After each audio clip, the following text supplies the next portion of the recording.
Salam alaikum wa rahmatullah, frère Mamar. Salam alaikum, maman. Alaykoum salam, vous allez bien? Ça va, Et alhamdoulilah. toi, ça va, mon T'en frère? remercie. Ça va bien? Ouais, ça va, alhamdoulilah. Je passais par là par hasard, j'ai vu la lumière allumée, j'ai garé mon vélo, je me dis tiens, je vais voir ce qui se passe au deuxième étage. Marhaba bik, frère, avec plaisir. Ça fait plaisir. Ça Ben, fait ça va, énormément merci plaisir. beaucoup. Alhamdoulilah. Voilà. Ah ben, ça fait plaisir que tu sois venu faire un petit bonjour alors. Tu Ouais, vois? c'est normal. Vous parlez Ben, sur le débat interreligieux, c'est ça? oui, on parlait sur un peu sur les sujets que j'ai développés dans les dernières vidéos en fait, Ouais, notamment en sur. termes de fils spirituel, tu vois. Hum, Voilà quoi, un peu sur ça, sur l'interreligieux, sur Ismaïl et Ishaq aussi, tu vois. hum. Voilà quoi, c'est parti sur ça en fait, hein. Nous, on discutait normalement et puis c'est parti sur ça. Ouais, t'as bien fait de faire les vidéos, c'est bien. C'est bien, faut pas laisser passer les choses comme ça, c'est pas. C'est bien de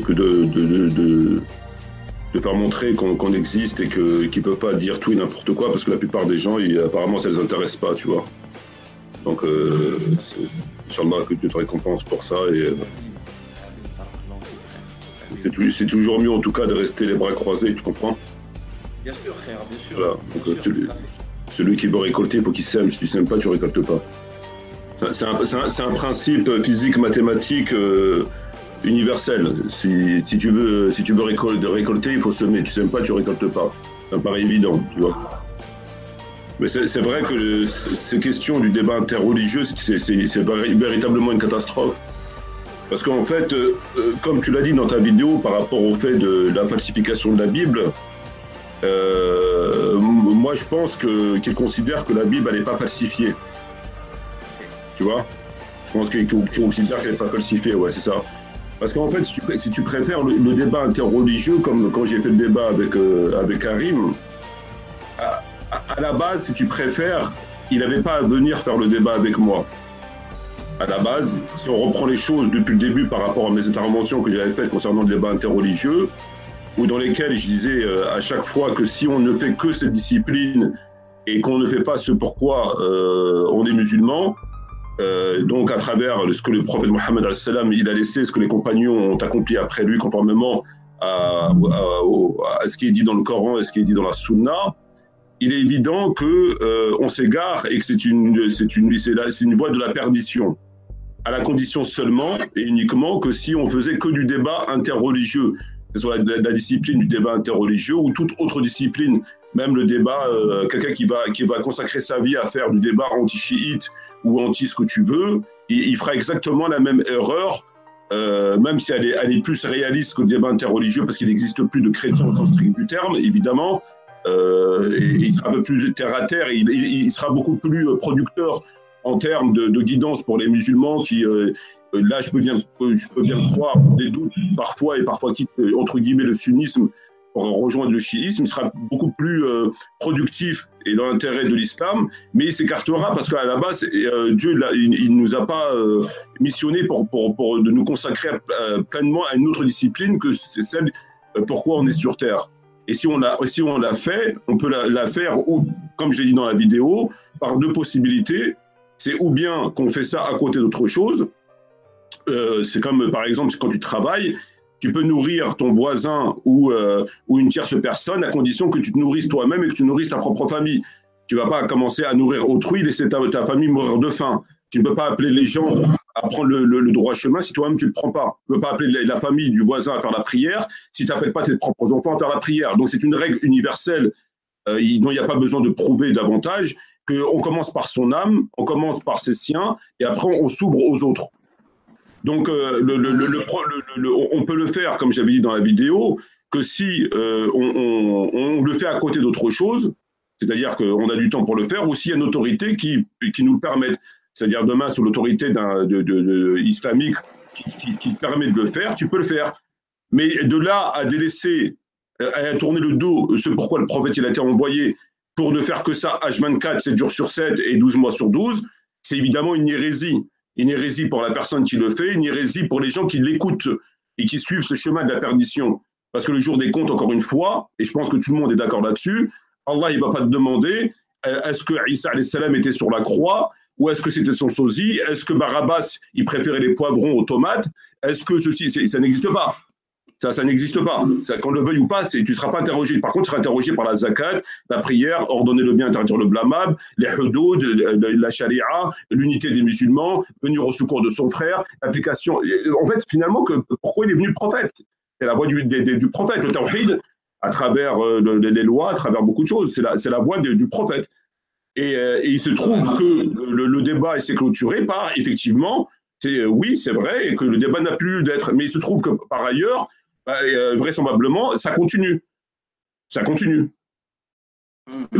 Ça continue à faire que du débat interreligieux.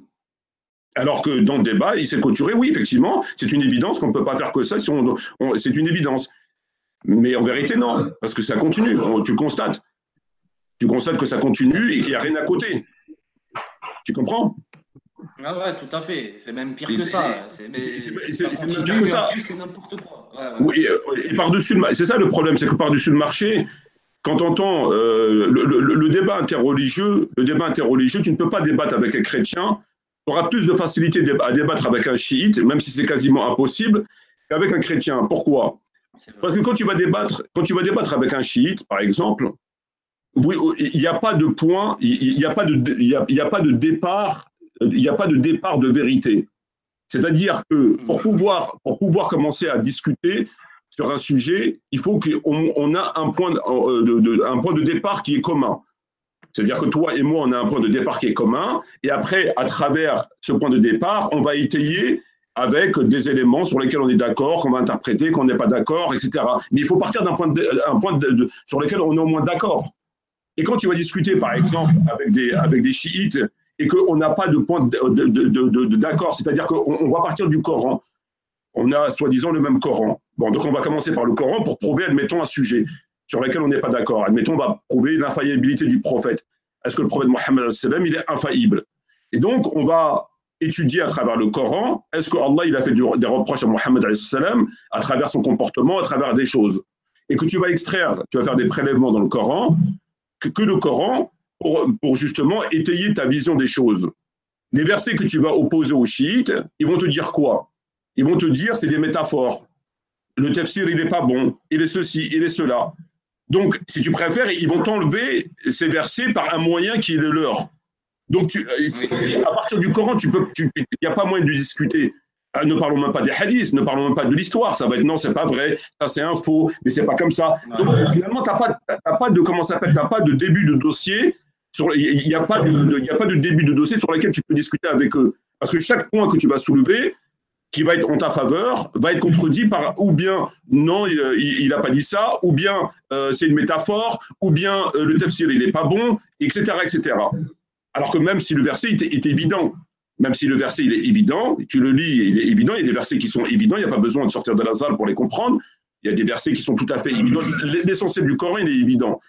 Et après, il y a des versets où il faut effectivement étudier, comme on l'a expliqué, mais l'essentiel du Coran, la grande partie du Coran, ce sont des versets qui sont évidents, dans le sens premier et celui-ci. Il n'y a pas besoin d'avoir fait des études en langue arabe ou de la science de l'abrogé, tout ce que tu veux pour les comprendre. Tu comprends? Donc, avec eux, c'est quasiment impossible. C'est quasiment impossible. Alors, que dire des chrétiens dont leur livre est rempli de métaphores, c'est-à-dire que les paroles qu'on attribue à Issa ils parlent souvent en termes de métaphores, ils parlent jamais de façon, tu comprends, il y a toujours des métaphores, machin, etc. Et de surcroît, un livre qui est falsifié. Donc, un livre qui est falsifié, ou bien tu rejettes l'argument en disant ton argument il est falsifié, donc on passe à autre chose, mais tu ne peux pas discuter avec quelqu'un dont son document il est falsifié. C'est pas possible. Tu comprends? Ou alors, il faut que toi-même. C'est ta folie. Ben oui, c'est pour ça qu'ils se tapent entre versets de Bible à chaque fois. Un, il dit Issa a dit ça, l'autre, il va aller sortir un autre verset. Parce qu'en fait, il y a du mensonge. Il y a du mensonge dans la Bible. Donc, forcément, il y a tout et n'importe quoi. Et finalement, tu peux lui faire dire tout et n'importe quoi. Ce qui n'est pas le cas du Coran. Le Coran, il n'y a pas de falsifié. Il n'y a pas de verset contradictoire. Mais malgré ça, on a du mal à progresser avec le Coran. Tu comprends? Mais voilà. Oui. je voulais te répondre sur un point. Et alors, je pense que tu oublies un autre point sur le fait que je pense que lorsqu'un musulman rentre dans un débat interreligieux, par exemple, sur le cas que tu as pris avec un chrétien, ce qu'il va faire, c'est qu'il va montrer les preuves évidentes des textes qui sont absurdes, qui sont falsifiés selon nous, musulmans. Et justement, faire un rappel en disant que, bah, en démontrant que leur Bible, bah, il y a des erreurs évidentes et que la ligne de conduite, en fait, c'est le serpent qui se mord la queue et qu'il n'y a pas une continuité qui est droite et qui n'est pas semée d'embûches. Et c'est justement cela que je pense que, dans un côté, moi personnellement, je peux comprendre le point de vue, la méthodologie de certaines personnes qui fait le débat interreligieux, mais d'un autre côté, je ne comprends pas la méthodologie d'un individu typique qui utilise des preuves provenant de la Bible ou de la Torah pour, je dirais, donner un point d'argumentation par exemple, sur un sujet bien précis comme le sujet de Ismaël ou Ishaq. Donc, voilà, tout simplement. Ben, écoute, moi personnellement, quand je me rends compte qu'au XXIe siècle, alors que le monde il est en train de s'écrouler et que la situation elle est dans laquelle nous vivons et qu'on vient nous parler de sujets moi personnellement, il faut courir sur un mur et se taper la tête contre le mur pour savoir s'il n'y a pas un problème dans ta tête. Non mais il y a un moment donné, non mais si ça c'est pas de l'égarement manifeste que d'aller interroger les chrétiens et de discuter alors que la situation elle est comme elle est aujourd'hui et que tu es dans un trou de l'enfer de toute évidence, il y a réel. Si on n'arrive pas à comprendre ce point-là, dans ces cas-là, il faut arrêter d'être musulman.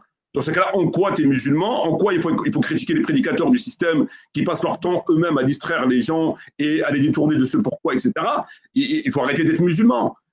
Et c'est pourquoi que le débat interreligieux est récupéré par des mosquées, parce que ça permet de détourner encore une fois les musulmans, évidemment.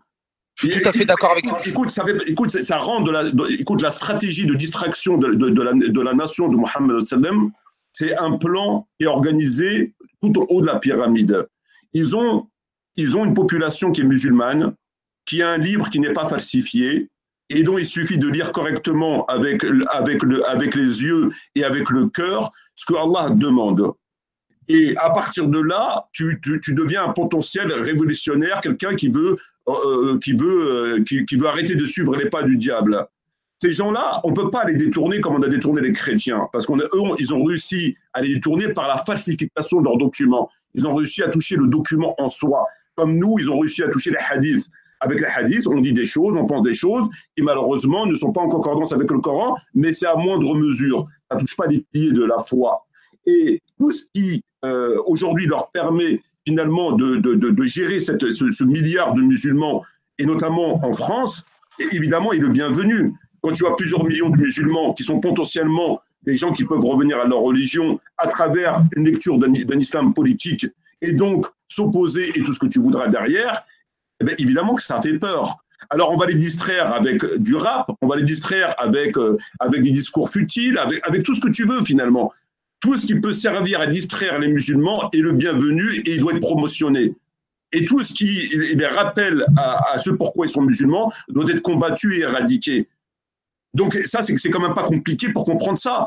En quoi ça va être, comme le prophète faisait des du'a, d'être préservé par une science inutile. En quoi ça va te servir le jour des comptes de savoir que Jésus, il préférait les cerises, mais il y a un moment donné, on est devenu fou. En quoi ça va servir? En quoi l'utilité? Elle est où l'utilité pour toi? Elle est où l'utilité pour toi? Elle est où? Là, tu tombes sous le coup du verset qui te dit, vous ordonnez aux gens de faire le bien et vous vous oubliez vous-même. Exactement, parfait. Parfaitement, exactement. Voilà ce que dit, il reproche aux Juifs dans le Coran, dans la Sourate Al-Baqarah. Est-ce que vous ne raisonniez pas? Donc ça n'existe pas. Ça. Où c'est que tu as vu ça? Le prophète, il faisait des débats interreligieux, il laissait la zakat, il laissait les musulmans se faire violer, il allait discuter avec le pape. Et après, on parle des chiites qui sont égarés, etc. Mais je sais pas, oui, si on ne sait plus faire la distinction entre les pas du diable et les pas du prophète, dans ces cas-là, il faut le dire clairement. C'est une voie de la perdition, c'est une voie d'égarement qui n'a rien à voir avec l'islam. Dans ce contexte présent, ça n'a rien à voir avec l'islam. Rien. Aucun rapport, ni de près, ni de loin. Et celui qui s'aventure de cette voie-là, c'est un égaré. Et ceux qui appellent à cette voie-là sont, eux, au même niveau que les prédicateurs du système et au niveau, ils font partie du concert. Ils font partie du concert de tous ces gens, imams et tout ce que tu veux, et Tariq Ramadan, tout ce que tu veux, qui sont là pour distraire. On ne leur parle pas de la sharia, on ne leur parle pas du tawhid, on ne leur parle pas, non seulement on ne leur parle pas, mais moins encore, on veut mettre en pratique un début de commencement. C'est-à-dire que quand on en parle uniquement pour faire exprès. C'est comme quand on pleure sur le sort de la Palestine, c'est pour faire exprès. C'est un passage obligé. On est obligé de parler de la Palestine. Donc c'est un passage obligé. Mais on va parler de la Palestine parce qu'on est obligé de le faire si on n'est pas crédible. Mais le lendemain, on va appeler l'intégration. C'est-à-dire que la Palestine, tu vas la libérer mais je sais pas. Je comprends pas. Donc il n'y a pas de débat à avoir sur cette question-là. Il n'y a aucune différence entre les débats interreligieux, les prédicateurs du système et tout ce qui a pour vocation de distraire les musulmans et de les égarer. C'est pourquoi, ou un président c'est pareil. Il n'y a pas de différence. Il n'y a aucune différence. Aucune. Et s'il y a une différence, qu'on me la dise, parce que moi je ne la vois pas. S'il y a une différence, qu'on me la dise. Et ce n'est pas vrai cette histoire d'apostat, etc. Parce que les gens te disent quoi? Nous, ce qu'on prend, on ne prend pas les hadiths qui sont pas en concordance avec le Coran. On ne prend pas les hadiths qui ne sont pas en concordance avec le Coran. Mais déjà, il faudrait soi-même en concordance avec le Coran. C'est bien beau de dire aux gens, nous, on ne prend pas les hadiths qui contredisent le Coran. On ne prend pas les hadiths qui contredisent le Coran. Mais est-ce que toi, tu ne contredis pas toi-même le Coran? Non, il y a un travail à faire. Tu sais, je veux te dire un truc, on est extrêmement laxiste par rapport au livre de Dieu. Il ne faut pas chercher l'explication ailleurs. Nous sommes des laxistes par rapport au livre de Dieu, c'est tout. Parce que si on n'était pas laxiste, on ne se comporterait pas comme ça avec autant de légèreté. Et si on se comporte autant de légèreté, c'est comme on se comporte par rapport à tout ce qui se passe. C'est pareil. C'est pareil. Moi, quand j'entends la sœur qui pleure par rapport à son fils, évidemment, moi, ça me fait de la peine que son fils, il a subi, ça me fait de la peine, et Dieu est témoin de ma peine, et Dieu est témoin de tout ça. Sauf que je regrette fortement que quand ça nous touche personnellement, on réagit, mais quand on piétine le Coran et on se moque du prophète, personne ne réagit. Pourquoi qu'on ne réagit pas quand ça touche l'islam en soi? Donc quand ça devient un combat personnel, là on réagit, là on cherche des solutions. Mais quand le verbe de Dieu il est piétiné tous les jours, ça on s'en fout. Ça c'est pas grave. Mais tu veux que Dieu il te donne la baraka, il te donne. C'est vrai ce que tu dis, frère. On a l'exemple avec Tariq Ramadan. À partir du moment où il y a eu une histoire de viol, il y en a parmi les siens qui se sont détournés de lui pour l'histoire de viol. Mais quand il s'amusait à faire du coufre H24, à égarer les musulmans et à piétiner le Coran devant tout le monde, là, personne ne disait rien. Tout le monde l'aimait. Mais dès qu'il y a eu une histoire de viol, là, les gens ils se sont réveillés. Absolument. Et encore pas tous. C'est l'art de la rhétorique. Ce que tu as dit. Voilà, après ça moi personnellement Tariq Ramadan m'a jamais, et alhamdoulilah, j'ai été préservé de ce qu'il disait, mais des fois, bon, quand j'étais un peu plus petit, bon, je pense que Ma'amar le connaît depuis bien longtemps. Moi, je l'ai connu dans les années, tu sais, 2012, tu sais, même je l'ai connu à l'époque de On n'est pas couché, tu vois. Alhamdoulilah, j'ai failli tomber là-dedans, mais je me suis vite délaissé de cela. Et ouais, en fait, dans un trait beaucoup plus, dans un trait personnel. Moi, je pense que le point d'argumentation que peut tenir Ma'amar sur ce sujet bien précis, il y a pas de, on peut pas dire non, on peut pas dire oui, ça doit être appliqué et c'est quelque chose qui doit être confirmé par tous. Sinon, c'est l'hérésie qui nous attend. Et non, je suis tout à fait d'accord avec Ma'amar. Mais quand je parlais, par exemple, du débat interreligieux, c'était pour te dire la façon et leur méthodologie à eux, tu vois. Moi, c'est vrai que le débat interreligieux, j'en ferai jamais. Hein, j'en ferai personnellement jamais parce que ça m'intéresse pas et que de plus, il y a des choses beaucoup plus importantes. Il y a des choses beaucoup plus importantes dans ma propre religion, dans ce que je crois, dans ma croyance personnelle que j'ai à l'égard d'Allah subhanahu wa ta'ala. Et ouais, je rejoins parfaitement Ma'ammar, c'est bien sûr. Ça me semble parfaitement évident. Je veux dire, il n'y a pas de discussion à avoir. Exactement. Tu ne peux pas discuter sur des points aussi fondamentaux. Il n'y a pas de débat à avoir sur ça. Tu ne peux pas, toi, être complètement à côté de la plaque et te soucier des chrétiens sur des. Il y a un moment donné, tu comprends ce que je veux dire? Exactement, non, c'est parfait. Tu vois, c'est comme le fait qu'ils sont en train de construire des mosquées en France. Ils sont encore en train de construire des mosquées en France à plusieurs millions d'euros.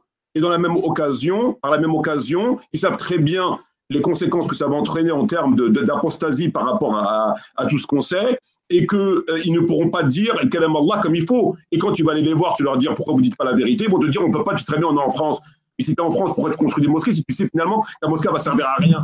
Pourquoi tu construis une mosquée qui va servir à rien? Est-ce que dans l'islam, il est autorisé à un musulman de construire une mosquée sur une terre qui n'est pas musulmane? Non, j'ai jamais vu ça. Il n'y a aucun savant sur terre qui marche ou qui vole ou qui nage qui dira tu peux. C'est haram. Dès lors que tu construis une mosquée sur un territoire qui n'est pas musulman, c'est inviter les musulmans à apostasier. C'est inviter les musulmans à prendre une partie du livre, à laisser l'autre partie du livre. Ça a des conséquences. Donc ça veut dire que tu es le promoteur d'un islam qui va être inventé, un islam laïque, un islam dépolitisé, un islam je prends et je laisse, un islam qui va se borner à 3 versets, etc., qui tombe sous le coup de tel verset, tel hadith, etc. Comment tu peux... Il y a un problème. Ouais, mais on en rejoint parfaitement Ma'ammar que dans une terre actuelle, par exemple une terre du coufre telle que la France, l'islam fait peur. Le mot même veut tout dire. Et c'est ça qui est le plus important. Et je te rejoins parfaitement. Et t'as aussi dans ton point d'argumentation de ce que tu as dit, t'as l'histoire qui en parle, Harry. Ben oui. Donc, à quoi ça rime? Tu vas écouter les savants d'Arabie Saoudite, que ce soit Fawzan, Albani, etc. Ils vont dire la vérité par rapport au hadith. Je me désavoue de tout musulman vivant parmi les mécréants, etc., etc. Ce que dit le Coran finalement, même si tu enlèves les hadiths qui veulent contester encore une fois en disant oui, il n'est pas authentique, machin. Tu as le Coran qui le dit, peut-être pas à toutes les pages, mais pour ainsi dire, à quasiment toutes les pages. De différentes manières, il le dit le Coran. De différentes manières. Bon. Les savants n'ont fait que tous les 4 écoles et tous les savants de tous les temps, la distinction de terre de paix, terre de guerre à travers les concepts, ils ont été synthétisés par les savants pour des raisons coraniques, prophétiques, etc. Ils sont tout à fait établis, il n'y a pas de doute là-dessus, il n'y a pas d'erreur, tout est OK. Ils considèrent par ailleurs qu'une terre de mécréance, ils divergent les écoles sur à partir de quand une terre passe du statut de terre d'islam à terre de mécréance. Ils considèrent quand les lois de Dieu ne sont pas respectées. Et pour d'autres avis, ils vont te dire quand la majorité des lois qui font autorité ne sont pas musulmanes. Bon, ils vont diverger. Donc là, sur la question, il n'y a pas de débat pour savoir si c'est une terre de mécréance où les lois de Dieu sont piétinées, etc. Maintenant, les savants d'Arabie Saoudite, les contemporains, ça ils le disent. Mais par la même occasion, ils vont laisser financer des mosquées sur ce même territoire. Ah, ça, c'est pas vrai. Donc, explique-moi à quoi ils jouent. C'est-à-dire que toi, tu es savant. Tu dis, voilà, tu fais que répéter ce que dit le Coran, la Sunna, il n'y a pas de problème. Par la même occasion, tu laisses financer des mosquées pour que des musulmans vivent et pensent qu'ils pratiquent l'islam, un faux islam, qui leur donne dans leur tête, leur délire, hein, leur imaginaire. Comme quoi, c'est quand même paradoxal, c'est quand même le moins qu'on puisse dire. Mais le truc. Pourquoi tu construis des mosquées?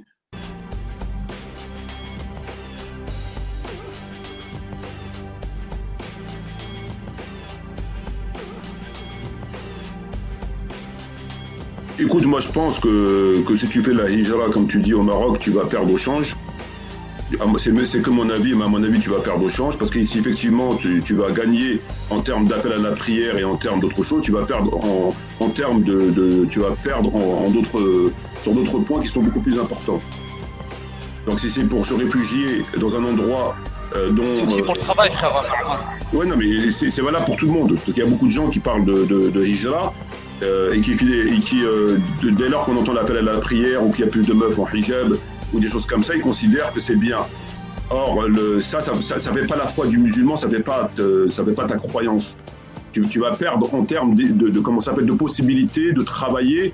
Tu sais, les terres djihadistes de l'islam, les terres du Maghreb, qui ont été islamisées par les conquêtes musulmanes, et dont l'origine, on va dire, c'est des Arabes maghrébins, et donc ils ont une proximité, ces gens-là ont une proximité naturelle avec l'islam. C'est-à-dire que le Maghrébin ou l'Arabe, de par son origine et sa situation géographique qui est plus près de Médine et de la Mecque, a une proximité avec le prophète Mohammed sallam et avec le Coran. Bon. Donc c'est en l'occurrence nos pays, l'Algérie, le Maroc, le Tunisie, etc. Bon. Il se trouve que dans ces pays-là, les gens, lorsqu'ils sont persécutés pour leur foi, notamment avec les événements en Algérie mais ailleurs, fuient vers le blanc, le mécréant au sens pur du terme, judéo-chrétien, pour qu'ils demandent protection, au même titre qu'ils ont fui à l'époque du prophète Mohammed sallam de la Mecque pour aller en Abyssinie. Donc ils ont été persécutés par leurs corps-légionnaires arabes vers un Éthiopien qui n'avait rien à voir avec eux, ni par l'origine, ni par la religion, sauf que évidemment c'était le monothéisme, et qui les a protégés, alors que leur propre père, etc., les ont persécutés. Donc nous, on fuit aujourd'hui ces terres musulmanes où les gens ont une proximité avec l'islam, et donc on devrait avoir plus d'affinité, etc., parce qu'on se fait torturer, et il n'y a pas de possibilité de dire un demi-mot pour aller vers les koufars qui, eux, n'ont aucun rapport avec l'islam. Et pourtant, ils vont plus te protéger que ta propre terre et tes propres compatriotes. Et beaucoup, la plupart, pour ne pas dire tous, lorsqu'ils fuient les persécutions dans les pays maghrébins ou arabes, vont en Occident, vont en Angleterre, vont en France, vont en Suisse, etc., etc. Donc c'est pour te dire qu'on a affaire à deux situations qui sont mécréantes, sauf que d'un côté, tu as un mécréant extrêmement sauvage, mais qui est mécréant et qui se dit musulman, et l'autre d'un côté, tu as un mécréant qui est plus civilisé et qui est plus juste dans sa tête par une justice universelle. Donc maintenant, le problème qui se pose pour nous, en tant que musulmans, en France par exemple, on nous a fabriqué un islam qui est une imitation de l'islam. Ils ont réussi à fabriquer un islam. La fabrication d'un islam, on n'est pas face à une chose qui a été déviée, on n'est pas à une chose qui a été modifiée, on n'est pas face à une chose qui a été altérée, on est face à une fabrication totale.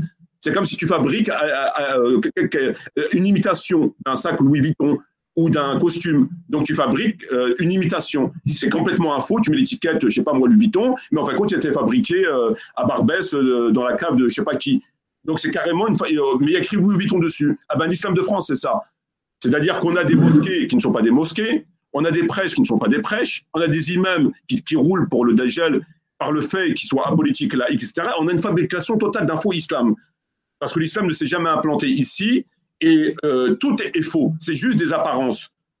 C'est que tout est faux. C'est-à-dire qu'on a fabriqué carrément un faux islam. Contrairement à la Bible qui a une origine mais qui est falsifiée, là on a un faux.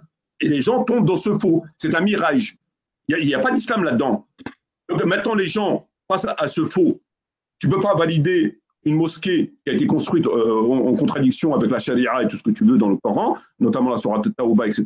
Tu ne peux pas valider un imam qui est apolitique, qui travaille pour l'Algérie ou le Maroc, parce que la plupart sont financés et formés par les pays dont on connaît. Ils sont payés le Maroc, pas que le Maroc, l'Algérie, la Tunisie, la Turquie, en tout cas des pays dont on connaît le statut, ou bien Château-Chinon, donc par l'Amir, comment il s'appelle, le ministre des cultes, comment il s'appelle, le ministre de l'Intérieur, qui est le ministre des cultes, etc. Tu ne peux pas cautionner ça. Et la viande qui est faite par les Juifs et qui est financée, on sait d'où elle vient et qui, voilà, tu ne peux pas financer, tu ne peux pas te reconnaître pour tout ça. Dis-moi, le rapport, il est où entre ça et l'islam? Il est où le rapport? Moi, je voudrais qu'on me dise le rapport entre ça et l'islam, il est où? À part les apparences, il n'y a pas de problème, mais sinon le rapport, il est où? Il n'y a aucun rapport. C'est-à-dire que toi, demain, l'islam t'autorise à prier derrière un imam, et tu sais que le mec, c'est un laïc, il est apolitique. Tu le sais, tout ça, il n'y a pas de base. C'est comme si tu priais derrière un chrétien, ou tu priais derrière un juif, ou tu priais derrière un âne. C'est exactement la même chose. Tu n'as pas de base légale, il n'y a pas de tolérance, tu n'as pas de proximité avec eux. C'est pas tout à fait la même chose. C'est comme l'Arabie Saoudite. L'Arabie Saoudite, est-ce que c'est une terre aujourd'hui devenue terre d'islam ou est-ce que c'est une terre qui tombaient sous le statut de terre de guerre. La question se pose. Elle était à l'époque du prophète Mohammed, terre d'islam. Aujourd'hui, c'est une terre de guerre. Pourquoi? Parce que le gouvernement, il applique effectivement une partie du Coran, mais sa transgression au Coran, le fait des Américains, le fait d'aller tuer des musulmans, le fait de faire les choses, elle est plus importante que les principes secondaires qu'il applique. C'est-à-dire que le statut, le socle premier s'est écroulé. À partir du moment où la base s'est écroulée, c'est-à-dire que le statut tombe de la croyance, de l'autorité, c'est plus une terre d'islam. C'est plus une terre. Quand c'est l'inverse, c'est comme les péchés. Toi, demain, tu commets deux sortes de péchés. On peut commettre deux sortes de péchés, les grands et les petits. Un musulman qui commet les petits, mais pas les grands, il reste musulman, il reste ton frère en islam, etc., etc.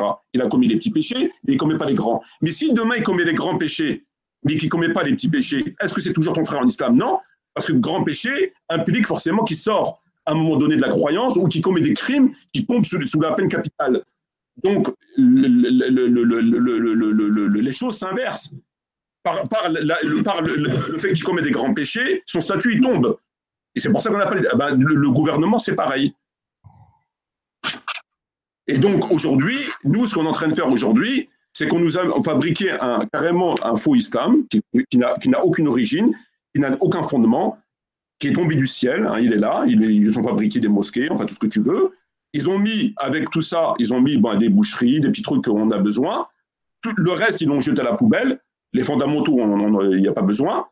Et puis, on dit, tiens, c'est ça l'islam. Maintenant, c'est bon, tu es en train de pratiquer l'islam. Pourquoi? Parce que tu as une mosquée qui s'appelle mosquée Bilal ou mosquée je sais pas quoi. Tu as un imam qui a une barbe, qui parle arabe, qui monte sur un truc, qui te dit, je sais pas ce qu'il te raconte, que tu fais l'Aïd et que tu fais... voilà, donc tu es musulman. Ça c'est l'islam. C'est l'islam de qui? De quoi? D'où il sort cet islam? L'origine de cet islam, il date de qui? De quoi? D'où il vient? Parce que c'est pas l'islam. C'est l'origine de cet islam, il a un siècle. Il n'a pas 14 siècles. L'islam du prophète, il a 14 siècles. Cet islam de France n'existe depuis qu'un siècle. Les musulmans ne sont pas rentrés en conquérant en France. Ils sont rentrés comme invités. Exactement. Ils sont rentrés pour travailler, il ne faut pas l'oublier.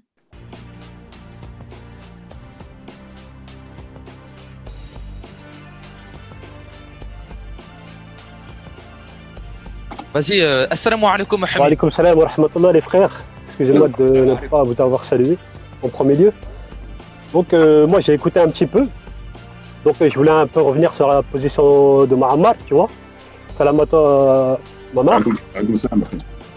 Donc, moi, en fait, ce qui me gêne un petit peu, c'est que nous, les musulmans, par rapport à ce que tu as dit, on se retrouve un petit peu dans la position des alarmistes.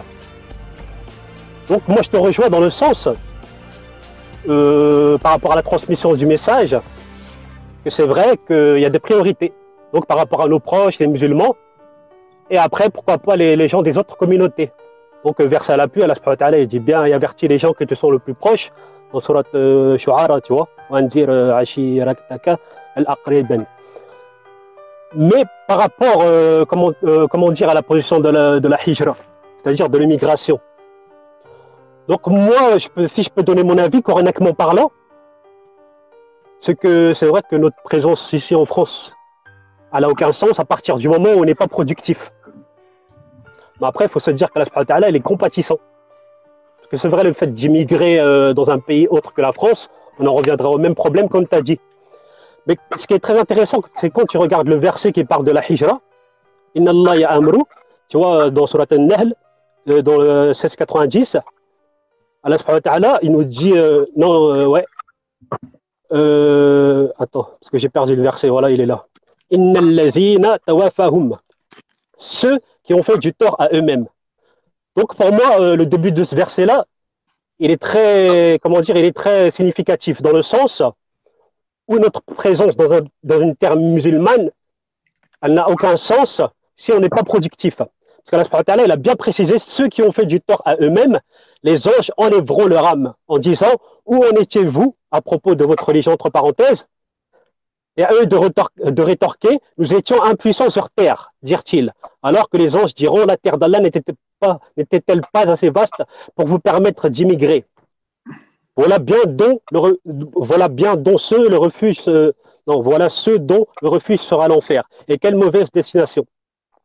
Et après, ce qui est très intéressant de savoir, c'est que dans la suite du verset, Allah subhanahu wa ta'ala, il nous a précisé qu'il était compatissant quand il nous a dit voilà, à l'exception des impuissants, hommes, femmes et enfants incapables de se débrouiller et qui ne trouvent aucune voie. À cela, il se peut qu'Allah donne le pardon. Allah est clément et pardonneur. Donc voilà, à partir de ce verset-là, moi, je suis dans ma position. Après, moi, j'aimerais savoir quelle est la tienne.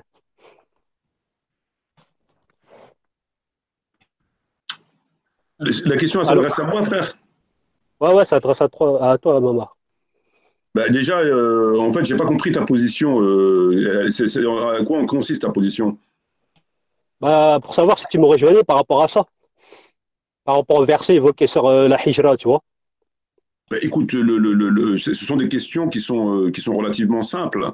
C'est-à-dire que tout le monde s'accorde que Allah a créé les hommes et les djinns pour qu'ils l'adorent. Tout le monde est d'accord avec ça. Tout le monde s'accorde à dire que le Coran, c'est le Coran et le prophète, c'est le prophète, et que chacun d'eux a enseigné un certain nombre d'enseignements sur lesquels tout le monde est d'accord. Et que si on est sur Terre, c'est qu'on est là pour faire un travail, pour faire un devoir. Il ne nous a pas créés en vain, il ne nous a pas créés pour faire ce qu'on veut, comme on veut, où on veut, avec qui on veut. Il a donné un statut à l'homme qui est bien précis, il a donné un statut à la femme qui est bien précis. Il a un devoir fondamental que tout le monde connaît, qui concerne l'homme, et relativement fondamental, qui concerne la femme, ce n'est pas le même. Bon. Maintenant, ce devoir, il y a deux possibilités, frère. C'est ou bien tu t'accordes à le faire, ou bien tu t'en détournes. La grande majorité des gens, non seulement se détournent de ce devoir, pour faire vraisemblablement le plus souvent rien, ou pour être discret. On leur a mis un certain nombre de marionnettes, de distracteurs, qui sont ce qu'on connaît, qui sont là, eux, pour les détourner du rappel de Dieu. C'est leur rôle. Ils sont payés, ils sont financés, ils sont formés, ils sont là pour ça. Il faut bien comprendre ça. On n'est pas dans le par hasard. On est dans une machination qui vise à détourner les gens. Parce que si tu ne détournes pas les gens de ce pourquoi ils sont là, il est évident que ces gens vont devenir un problème pour toi. Donc, à défaut de pouvoir les éradiquer comme ils ont fait avec la chrétienté, il faut en attendant les distraire, les occuper, les détourner, leur faire de la flûte, leur faire danser les singes. J'entends bien, mais en fait, ce qui me gêne un petit peu, Mamar, tu vois, c'est moi, je ne suis pas contre le fait, c'est-à-dire d'évoquer certains problèmes. Mais en fait, moi, ce qui me gêne un peu, c'est la méthodologie. Parce que quand tu regardes bien, quand Allah, c'est-à-dire, il nous demande d'être des gens, pratiquants, productifs, il nous enseigne déjà de commander le bien avant d'interdire le mal. Donc, pour moi, ça a toute son importance. Dans le sens où si on paraît comme des gens toujours alarmistes, négatifs, c'est-à-dire que les gens vont nous fuir. Tu vois? Mais attends. C'est un terme un peu simpliste.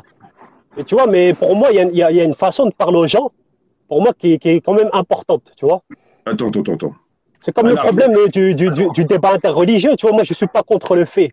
C'est-à-dire qu'on puisse parler à d'autres communautés, mais pour moi, il y a une façon de faire. C'est-à-dire, il y a une méthodologie, c'est-à-dire, voilà, déjà commencer par tes proches, c'est-à-dire les musulmans, et après les gens des autres communautés. Mais tu ne peux pas attendre que la personne soit guidée pour aller solliciter les autres. Parce que la guidée, elle vient d'Allah. C'est-à-dire, nous, on n'a pas le pouvoir de guider. On a juste le pouvoir de transmettre, mais on ne peut pas attendre que les gens soient guidés pour aller vers les autres, tu vois. Attends. Je ne sais pas si tu m'as compris par rapport à ça. Concernant le fait d'être alarmiste, je crois que c'est un avant-propos, une introduction qui doit être officialisée dans tous les discours. On doit être alarmiste parce que la situation, elle est plus qu'alarmiste. Donc, il faut ça ne nous empêchera pas de l'être. J'y arrive. Donc, il faut qualifier, il faut juger la situation dans sa réalité.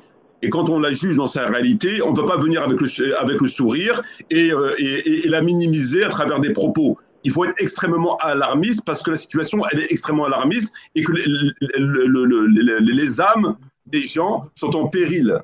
Il y a un péril qui les guette et qui est extrêmement important, aussi bien dans les âmes que dans leurs biens et dans la personne, leur honneur. Parce que la situation, elle est extrêmement grave. Donc, alarmiste, il faut l'être. Mais ça ne s'arrête pas au fait d'être alarmiste. Après, il faut discuter, il faut viser les problèmes théologiques qui causent problème, donc de les préciser, de dire pourquoi on est aramis et qu'est-ce qui ne va pas, et après de se retrousser les manches et d'œuvrer. Et le fait d'œuvrer consiste à, évidemment, ne pas valider cette imposture, évidemment, revenir au Coran par rapport à l'unité, revenir à ne plus acheter de leur viande qui va là où elle va, etc., etc. Ce sont des évidences. Ça, ce sont des évidences. Donc, malheureusement, on n'en est pas encore là, puisque vraisemblablement, il n'y a pas grand monde qui tire les conséquences de tout ça. Et maintenant, pour parler de la question du débat interreligieux ou de toute autre discipline, on n'est pas dans cette situation, mon frère. Qui aujourd'hui peut prétendre faire son devoir et peut se permettre d'aller appeler son voisin à la voie de la droiture? Moi, je connais personne qui peut le faire aujourd'hui. Personne. Personne. Il y a personne. C'est juste une question de méthodologie pour moi, tu vois. Méthodologie. Il y a pas, à partir du moment où la nation elle est noyée, on parlera des méthodologies quand elle sortira de sa noyade. On en a l'exemple avec les anciens prophètes comme Nuh, alayhi salam, tu vois, il a prêché, c'est-à-dire durant des siècles à son peuple. Après, est-ce que c'est le fait qu'il soit un prophète qui a fait que voilà, les gens soient guidés? Non. Tu vois, donc il faut que je reste dans le travail, comme tu dis.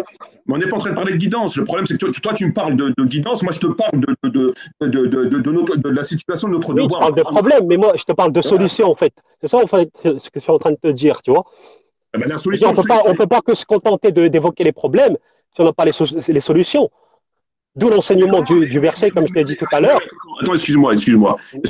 Quand tu mets le doigt sur les problèmes et que tu identifies le mal, le poison, et tu l'identifies de façon clairement, et que personne ne peut te ramener la contestation, que tu attends que les gens prennent leurs responsabilités, on est très loin de la théorie. Donc maintenant, c'est à toi, c'est à tout le monde de tirer les conséquences de cela et de se retrousser les manches. Maintenant, si les gens ils veulent pas, ben ils veulent pas. Si les gens acceptent, donc dans ce cas-là, c'est autre chose. Mais là, il ne s'agit pas de la personne. Il s'agit que les gens, ils veulent pas. Ça s'arrête là. C'est tout. Ils veulent pas. Bon, ils veulent pas. Ils veulent faire Jumu'ah, ils veulent faire leur islam de France, ils veulent faire tout ça. Qu'ils le fassent. Et puis c'est tout.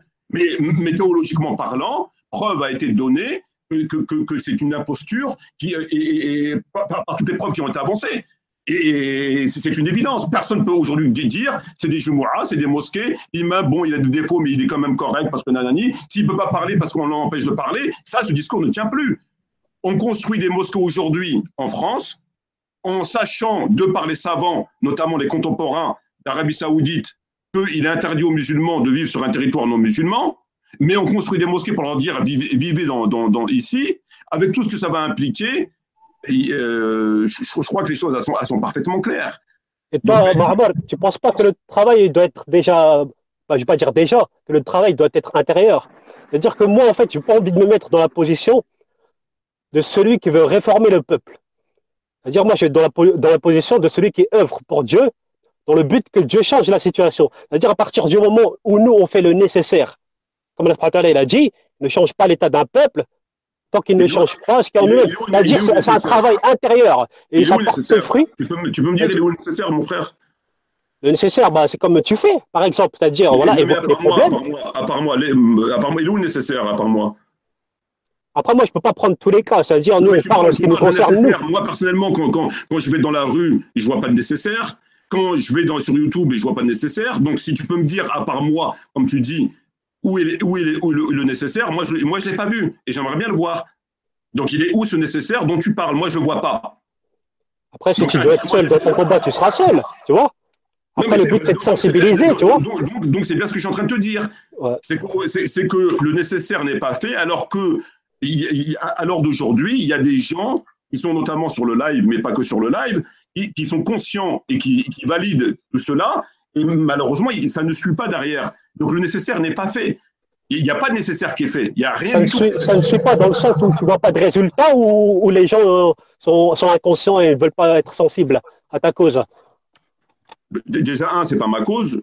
Ouais, la cause de Dieu, désolé.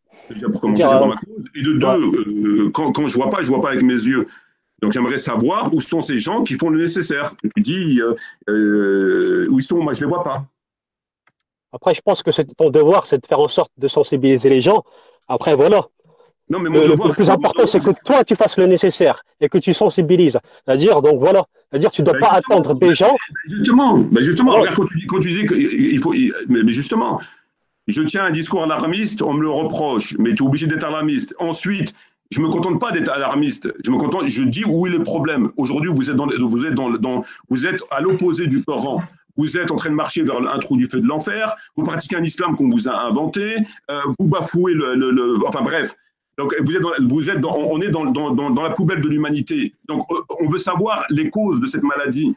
Chaque maladie, elle a une cause. Quand on est malade, il y a forcément une raison, parce que le principe, c'est qu'on ne soit pas malade. Donc lorsqu'on est malade, c'est qu'il y a eu un problème. Bon, pour guérir, il faut trouver le problème. Voilà. On est en train d'identifier le problème. On a expliqué que ça, c'est un problème. Ce sont les problèmes fondamentaux. Les problèmes fondamentaux, le problème fondamental aujourd'hui, c'est ces marionnettes qui nous ont été mises par le pouvoir, les gens intelligents, en l'occurrence le maître blanc, qui a réussi à renverser les religions et tout ce que tu veux. Ils ont mis des marionnettes. La vocation de ces marionnettes, c'est de nous distraire et de nous détourner de ce pourquoi le prophète Mohammed est venu et de ce qu'ont fait les compagnons du prophète Mohammed. Ça, c'est le problème. Si je peux te donner un exemple, en fait, moi, ce qui me gêne.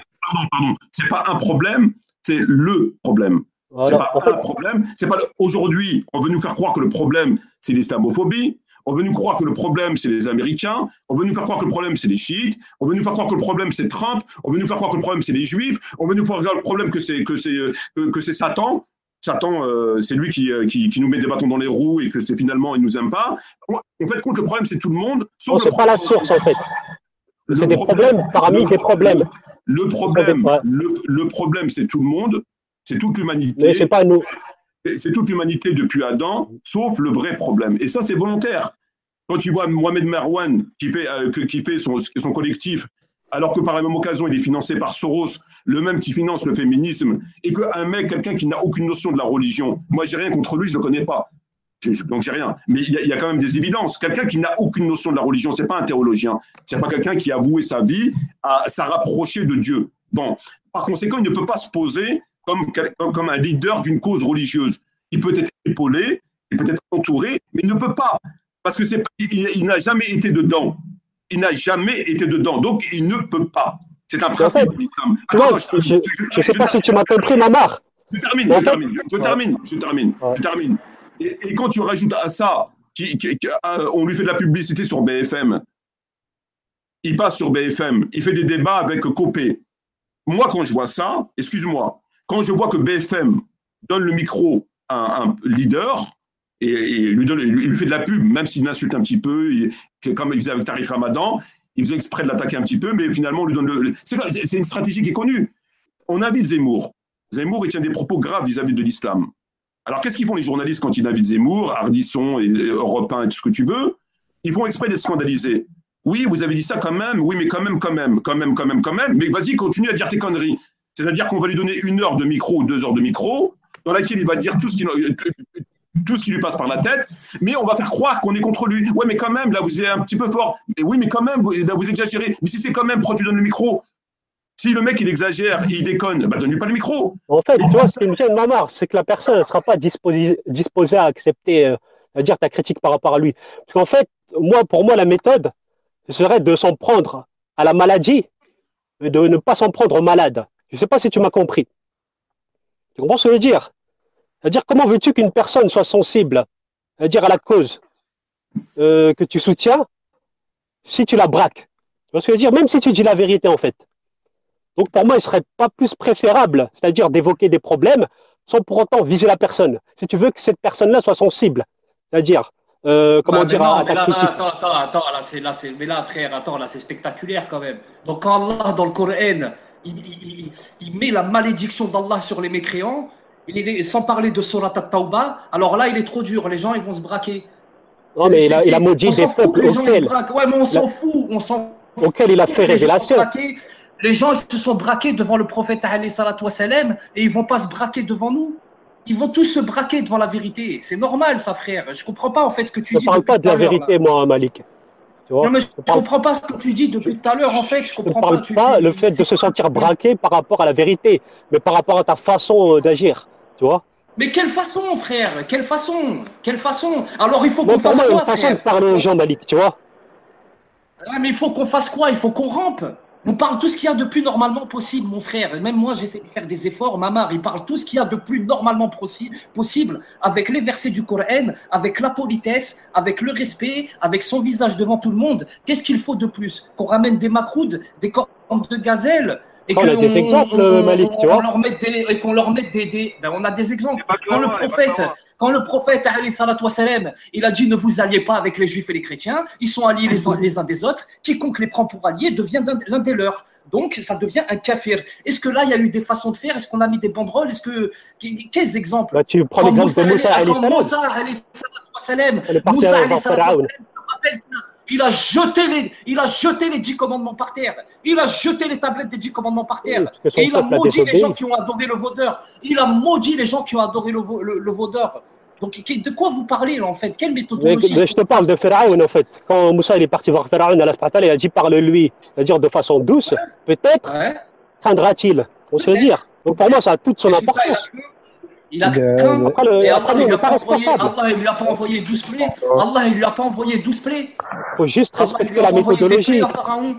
Ben alors, je parle pas de moi, moi. Je parle pas de moi. Eh ben, du point de vue de Mamar, je peux te dire que Mamar, il a été en termes de méthodologie, parce que là, tu parles de Mamar. Mais Mamar, il fait exactement ce que font les prophètes. Dans ce cas-là, il est poli et il parle avec la parole d'Allah et de son messager. Donc, de quelle méthode? Qu'est-ce qu'il faut de plus, en fait, mon frère? C'est ça que je comprends pas, moi. En fait, moi, je parle pas de moi. Moi, d'accord, j'ai plein de lacunes, il n'y a pas de problème. Je parle pas de moi. Moi, on sait comment je suis. Je ne vise pas Malik. Voilà, moi, après, tu as vu, je suis pas. Non, mais moi, je le sais. Voilà, j'ai la même croyance que vous, tu vois. Voilà. Moi, je sais où j'en suis, moi, mon frère. Donc, je peux le comprendre. Pour moi, je peux le comprendre. Mais pour Mamar Betbati, frère, là, je comprends pas. Je comprends pas, parce qu'il fait exactement, je veux dire, il fait pratiquement jamais d'éclat de voix, il parle avec le Coran, la Sunna, et il appelle les gens à la vérité. Donc moi, je vois pas qu'est-ce qu'on peut faire de plus, en fait. Après, moi, je t'ai déjà parlé de... Non, mais tu sais, frère, ton avis, franchement, sincèrement, tu fais de la psychologie, tu fais de la psychiatrie, je suis désolé. Tu peux pas te permettre de considérer que y a une inversion des valeurs dans ce que tu dis, parce que même si sur le principe, je peux t'écouter, quelle méthodologie, etc., mais elle n'est pas valable dans ce cas-là. Dans le cas présent que tu évoques, elle est évidemment pas valable. Là, tu te fais l'avocat du diable. En train de mais elle est où l'inversion de valeur, Mamar? Moi, quand je te dis de déjà commander le bien en premier lieu, avant d'interdire le mal. Parce que c'est une façon de sensibiliser, c'est tout. Mais moi, je t'ai jamais dit de ne pas interdire le mal. Écoute, il n'y a pas de méthodologie au sens strict. C'est pas pour rien. Si Allah il a dit de déjà commander le bien avant d'interdire le mal, tu vois. Non, mais tu vas pas sortir de chez toi pour dire aujourd'hui je veux commander le bien pendant une semaine, ou pendant un an, pendant 10 ans, et puis dans 10 ans après je vais interdire le mal, et dans 20 ans, mais non. Ben voilà. On est en train d'exposer, on est en train de montrer aux gens le problème. Le problème, on l'a montré de façon tout à fait honnête, polie, avec des arguments et tout ce que tu voudras. Il est là, il est là, il est là. Maintenant, c'est aux gens d'être d'accord ou de ne pas être d'accord. Si on n'est pas d'accord, dans ces cas-là, on en discute et qu'on nous explique où est éventuellement l'erreur, on écoute, il n'y a pas de problème. Mais à partir du moment où on ne peut pas le faire, on ne pourra évidemment pas le faire parce que ce sont des évidences, il faut que chacun des musulmans prenne sa responsabilité. Ça s'arrête là. Et tout, laissons de côté la psychologie, laissons de côté la méthodologie. C'est chacun de nous doit tirer les conséquences de ce qu'il fait dans son islam. C'est tout. Mais on ne peut pas, frère, aujourd'hui, faire exprès et commencer à faire de la distraction et évoquer des autres problèmes qui sont que la conséquence du problème. Le hijab, l'islamophobie, le halal, non. Les frères, excuse-moi de vous couper la parole, je pense qu'il faudrait aussi donner la parole par exemple, au frère Ibrahim ou le frère Méga qui voudrait intervenir peut-être. Là, depuis tout à l'heure, je m'occupe du chat, je vois rien. Désolé les frères, salam alaikum les frères, mais ils ont leur micro coupé aussi. Wa alaykoum salam. Non, pour l'instant, j'écoute. Salam frère. Il n'y a pas de problème, frère. Il n'y a pas de problème. Mais ouais, j'ai pas vu les icônes. J'ai pas vu les icônes, désolé. C'est pas grave, Malik, c'est pas grave. Désolé les frères. Donc, écoute. Moi je comprends pas là en fait. Parce que bon, là on nous dit de ordonner le bien avant d'interdire le mal, mais ça a été fait, frère. Ça a été fait. Donc je comprends pas en fait les histoires de C'est juste pour que la personne soit disposée, c'est-à-dire à accepter ta parole. Vous voyez ce que je veux Mais ils dire? sont pas disposés, ils nous insultent à tort et à travers, ils nous Ça, insultent c'est toute pas notre l'année. problème, On Malik, attend tu qu'ils soient. vois? Ouais, mais ça, c'est pas ton problème. Mais pourtant, nous, on a fait que ordonner le bien, interdire le mal. Et résultat, on se fait insulter. Donc, justement, c'est pas notre problème. Nous, on n'est pas tenu à un résultat. Nous, on est juste tenu à ordonner le bien, interdire le Voilà. mal, selon nos possibilités. Eh ben voilà. Ben alors pourquoi frère, tu sais, je veux dire quelque chose. Il y a un moment donné où il ne faut pas s'étonner que les gens de l'extérieur voient les musulmans comme des non-musulmans. Parce que lorsqu'ils voient ce qu'ils voient et qu'ils laissent faire les choses et qu'ils font ce qu'ils font, ils donnent la preuve contre eux-mêmes. Il n'y a plus de circonstances atténuantes, il n'y a plus de la présomption d'innocence, il n'y a plus de la présomption d'ignorance, mon frère. Et à un moment donné, il faut se rendre à l'évidence. Quand tu fais ce que tu fais dans la joie et la bonne humeur, etc., il y a un moment donné où tu es obligé de trancher la question comme étant ce qu'elle est. Tu ne peux pas trouver ad vitam aeternum des prétextes et de te faire l'avocat du diable. Tu ne peux pas. Donc, C'est pas une question de faire l'avocat. Hein. Non, mais je ne parle pas de toi, je parle en général. Et il ne faut pas s'étonner qu'à un moment donné, que des gens nous voient comme des apostats, des mécréants et des lâches. Moi, personnellement, au titre juridique, ça ne m'étonnerait pas. Parce qu'il n'y a pas de résistance, il n'y a rien. Si je préfère, il y a une complicité évidente. Il y a une complicité qui est établie. Quand tu n'es pas d'accord avec une chose, quand tu commets un péché, la première des choses que lorsque l'homme commet un péché, qu'est-ce qu'il doit faire? Il doit arrêter de le faire et il doit se repentir. Où est l'arrêt du péché? Où est le repentir? Je ne le vois pas. Si toi tu le vois, tu me l'indiques. Donc quand l'homme te dit, moi, je ne veux pas commettre de péché, et que finalement tu le vois tous les jours commettre le même péché, il y a un moment, tu vas le croire le lundi, le dimanche, mais à un moment donné, tu vas te dire, tu me prends pour un con. Avec ça, je suis d'accord. Ben voilà, 100% donc d'accord.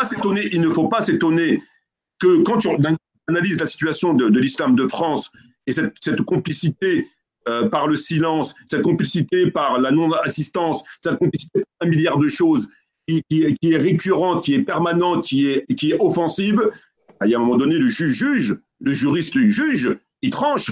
Est-ce que nous sommes dans l'ignorance? Est-ce que nous sommes dans la mauvaise foi? Est-ce que nous sommes... Il juge, le juge, c'est normal. Et moi, personnellement, quand je vois ce que je vois et que j'entends ce que j'entends, je juge coupable. Je juge coupable. Et peut-être que je me trompe, c'est possible, mais devant Dieu, je suis, en mon âme et conscience, sincère. C'est un jugement qui est fait sincèrement. Je juge coupable, mon frère. Donc, il ne faut pas s'étonner ensuite. Il faut assumer son islam. Il faut l'assumer, qu'il soit politique ou apolitique. Mais il faut l'assumer. Mais on ne peut pas constamment jouer sur les deux tableaux. Là, c'est bon, là, c'est pas bon. Là, c'est la faute à Mickey. Après, c'est la faute à Casimir. Après, c'est la faute à Assume. Tu as accepté ton islam de France. Tu as accepté l'islam de France. Tu prends tout avec. Tu prends les avantages et les conséquences. Les avantages, c'est ça et ça et ça. Tout le monde les connaît. Et les inconvénients, bah, c'est le reste. Il faut tout prendre. Mais il faut assumer. Donc tu penses que notre présence ici en France, elle est contradictoire par rapport à quoi? Par rapport à notre non-productivité ou par rapport à notre façon de voir les choses? La question de l'islam de France, elle est contradictoire avec les fondamentaux du Coran et de la Sunna, et aucun savant qui nage, qui vole ou qui court te dira le contraire. C'est un fait. Ça, c'est un fait. Ce n'est pas des mosquées, juridiquement parlant, ils ne sont pas. Ce ne sont pas des imams, juridiquement parlant, ils n'ont pas le statut d'imam, etc., etc. Ça, c'est un fait établi. Nous sommes face à une situation qui est celle-ci. Chacun doit réagir en conformité avec le Coran et la Sunna. C'est tout. Ça s'arrête là. Celui qui ne réagit pas, c'est qu'il la valide. C'est que lui, ça ne le dérange pas. Et c'est quoi pour toi agir selon le Coran et la Sunna, c'est-à-dire dans le contexte présent là?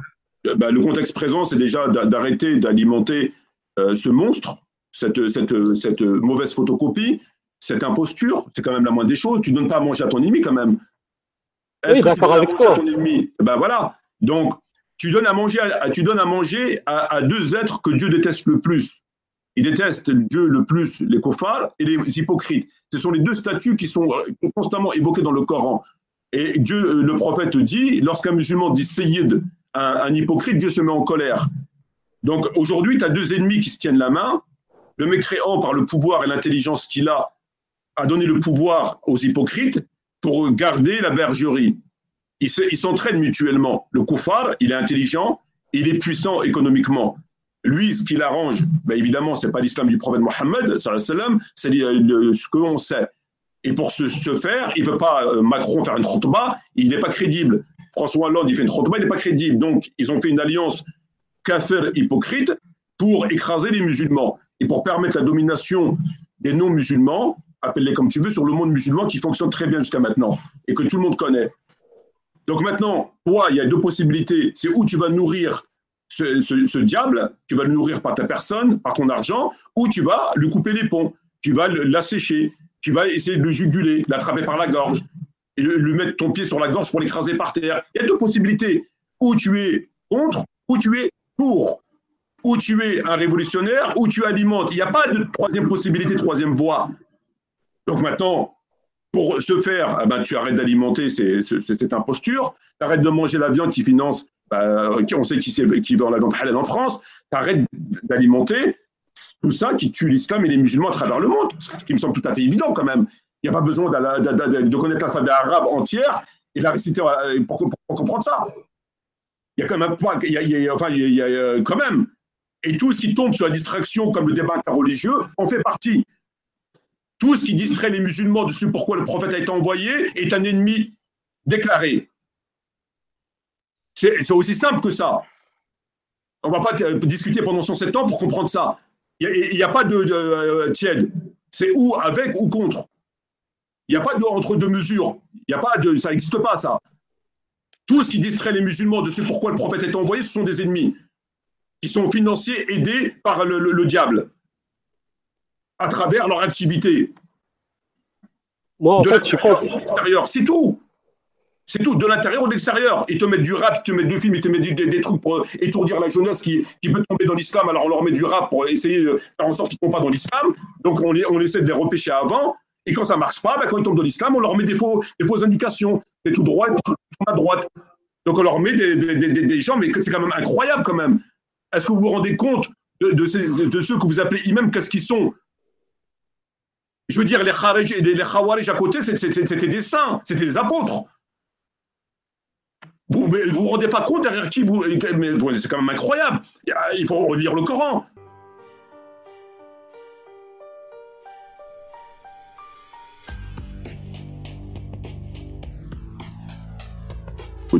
Écoute. Ce que tu es en train de dire, tu répètes ce que les mosquées, tu répètes ce que l'islam de France, tu répètes ce que quasiment tout le monde dit. Et tout ce que tu dis, c'est faux. Mais je parle en termes d'enseignement, tu vois. Oui, et tout ce que tu dis, c'est faux. Ça n'a rien à voir avec la religion, c'est simplement ce qu'on vous a raconté dans les mosquées pour justement colmater les brèches et faire en sorte que vous continuez à dormir pour pas vous réveiller, pour pas attirer votre attention. La sadaqa, c'est la sadaqa, et la zakat, c'est la zakat. Ce sont deux termes tout à fait différents dans le Coran et dans la Sunna. Sadaqa, c'est sadaqa, c'est un acte de bienfaisance que tu fais quand tu as envie de le faire, à qui tu as envie de le faire, etc. C'est personnel. Et la zakat, c'est un impôt étatique. La zakat, c'est un impôt étatique. Le prophète Mohammed, dans son vivant, envoyait des percepteurs dans les villages.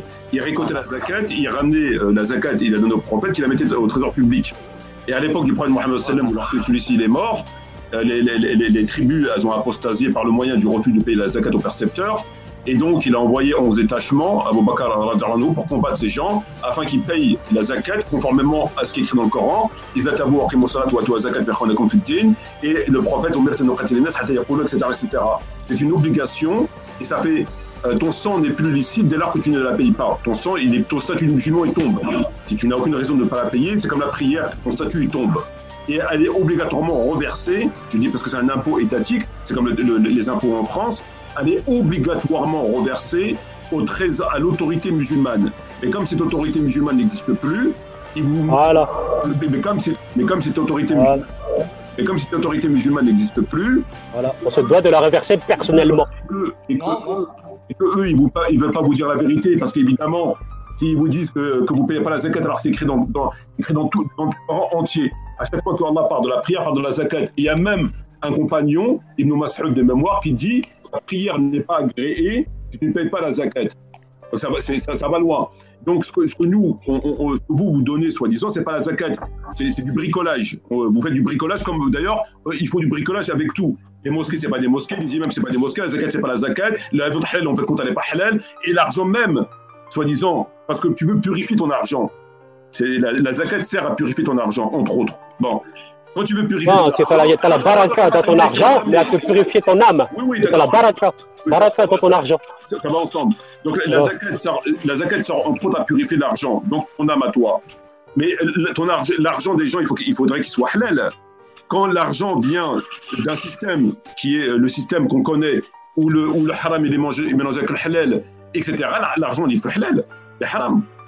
Dans l'argent que nous avons aujourd'hui, qui passe par les flux bancaires et qui vient de l'alcool, enfin tout ça, il est haram l'argent, il n'est pas halal. Ton argent, même si tu l'as gagné avec le front à sueur, mais l'origine de l'argent, il vient d'où? Il faut choisir un métier halal, tu vois. C'est-à-dire si tu veux te dédouaner. Après, ce qu'eux, ils font avec l'argent, t'es responsable, mais au niveau, tu vois. C'est-à-dire, moi, je peux dire la même chose en Arabie Saoudite. Ce qu'ils font avec l'argent de. Voilà, après. Alors, non seulement il n'y a pas de zakat, donc c'est un islam sans zakat, évidemment. Non seulement on fait des innovations, parce que, évidemment, comme on ne veut pas assumer que l'autorité elle est tombée, qu'on ne veut surtout pas la rétablir, il faut trouver des solutions annexes. Et non seulement l'argent, il n'est évidemment pas halal, et elle ne sera sûrement pas purifiée par cette pseudo-zakat. Les conséquences de l'islam de France. Mais regarde, Ma'mar, maintenant je vais te poser une question. Aujourd'hui, pour les Français vivant, les musulmans vivant sur le territoire français, comment ils peuvent payer la zakat? Comment ils peuvent le faire? Voilà la question. Alors, pour moi, il y a deux solutions. Il y a ou bien la garder sous le coude, ou bien la regrouper pour la donner à une chose qui se rapproche le plus de la volonté de Dieu. Donc, ou bien tu la gardes sur le coude, ou bien tu la regroupes avec des frères pour la donner à une chose qui se rapproche le plus de la volonté de Dieu. Mais il ne faut surtout pas évidemment leur donner, alors là c'est un crime, et ne pas faire son islam sur les ruines de l'islam. Voilà. Après, si tu la donnes à un pauvre musulman, elle est où la contradiction? Tu vois? C'est bon que je veux savoir. Tout en sachant qu'il n'y a pas d'autorité pour la verser. Mais là, c'est une sadaqa, on t'a expliqué déjà. Comment ne pas quitter la zakat? Pour moi, ça voudrait dire ne pas pratiquer la salat, parce qu'on n'est pas dans un pays musulman, qu'on n'a pas d'autorité. C'est la même chose. Non, ça n'a rien Tout en sachant que la salat a toujours été associée à la zakat, tu vois? Donc, est-ce que ça suffit pour argument le fait de ne pas vivre sous l'autorité, c'est-à-dire d'un khilafa, pour légitimer le fait qu'on ne paye pas la zakat? C'est-à-dire, parce que là, il s'agit de ton âme, tu vois? De purifier ton âme. Après, si les gens ils t'interdisent de payer la zakat, là, ça aurait été une autre question. S'ils t'interdisent de pratiquer la salat, ça aurait été une autre question. Donc là, tu te dois d'immigrer dans un pays où tu peux pratiquer ta prière. Mais aujourd'hui, à ce que je sache, personne ne nous empêche d'avoir une relation avec Dieu. Donc pour moi, elle est là la clé, tu vois. Relation, c'est vidi. Quelle relation tu parles avec Dieu? Quelle relation tu parles avec Dieu? Quelle relation? La relation qui ferait que tu sors de l'islam. Non, mais quelle relation tu as avec Dieu, sincèrement? Quelle relation? De pratiquer la prière et d'acquitter la zakat et de jeûner le mois du Ramadan. C'est la gymnastique, ça. Quelle prière? La gymnastique. Si, et la dawa. C'est la dawa pour finaliser.